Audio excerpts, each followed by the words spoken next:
ए दुनिया बिना बड़ अजब। जहाँ पाखरे टंका नहीं ताकू केही भी सम्मान दियंती नहीं एवं जहाँ पाखरे टंका अछि से काहाकू भी सम्मान दिए नहीं। ए दुनिया रे सही मनीष सबुठारु शक्तिशाली होई थाए, जे बारंबार हारी मध्य जितिबा पाई चेष्टा करि थाए। तेणु केबे भी हारिबारे निराश न होई पुणी जितिबा पाई चेष्टा करंतु। देखिबे दिने ना दिने आपणकर विजय मध्य निश्चिंत हबो। बेले बेले मनीष किछि भूल न करी मध्य ताकू क्षमा मागिया पड़ी थाए, कहीं ना से मनीष केबे भी सेही संपर्क को भांगिबा को चाहि न थाए। जेउ लोक भूल न करी मध्य क्षमा मागी थाए तेबे जानि नियंतु प्रकृत रे सेही मनीष ही संपर्कर मूल्य को बुझी थाए।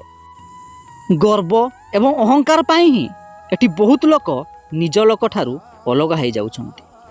तेणु जीवन रे केबे भी गर्व करंतु नहीं।